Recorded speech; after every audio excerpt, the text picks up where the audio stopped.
As the 20th century opened, China was in turmoil. Corruption was widespread.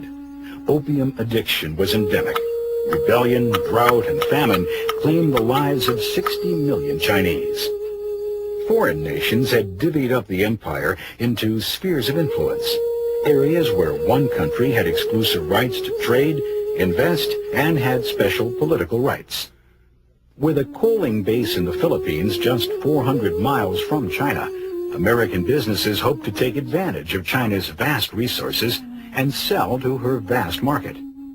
John Hay, then U.S. Secretary of State, had a brilliant idea. He sent letters to all the foreign powers suggesting an open-door policy in China. This policy would help U.S. businesses by guaranteeing equal trading rights for all, preventing one nation from discriminating against another. At the same time, the open-door policy maintained the territorial integrity of China, an idea that appealed to anti-imperialists at home. Other powers politely put Hay off, saying that while an open-door policy is a good idea in principle, they had no way of enforcing it. However, Hay, despite the debate, boldly announced that everyone had agreed to the policy. Everyone, that is, except China. Cixi, Empress Dowager of the Qing dynasty, was eager to rid her empire of these foreigners. In northern Shandong province, a secret society known as the Fists of Righteous Harmony attracted thousands of followers. They, too, wanted to rid China of foreign influences, but they also sought to throw off the yoke of the corrupt Chinese government. Foreigners called members of this society boxers because they practiced martial arts. Boxers believed that through meditation and discipline, they could cloak themselves in a mystical shield, so foreign bullets could not harm them. The Empress welcomed the boxers as China's defenders and turned their fury squarely against the foreign community. In June 1900, the boxers began their bloody campaign.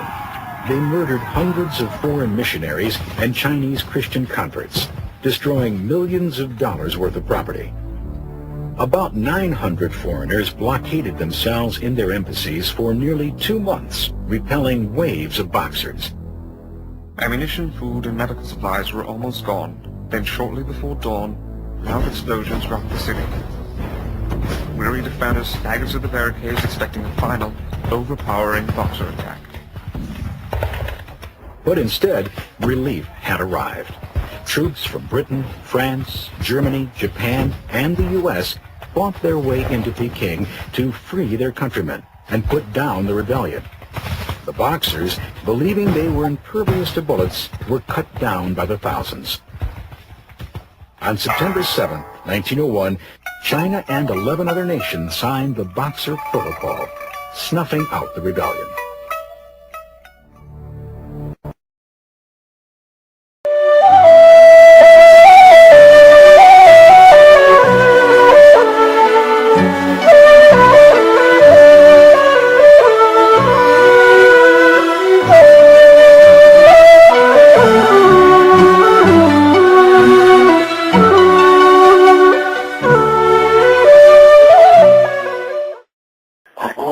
Ang ganda na ng China ngayon. Sarap na buhay. Alam mo ba, ang lahat ng ito ay dahil sa economic reforms ni Deng Xiaoping.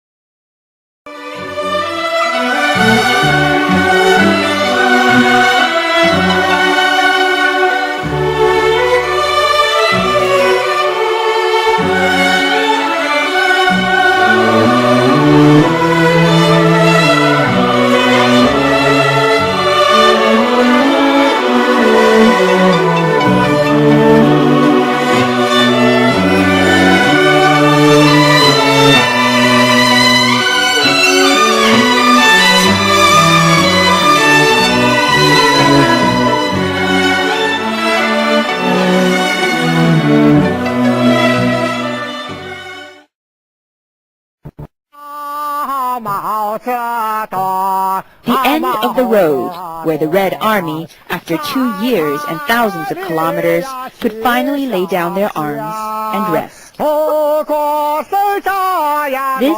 is Shanxi, a land of brown hills and cave dwellings into one which Mao Zedong would live for the next few years. Here he would rebuild the communist forces, weakened to now just a few thousand soldiers.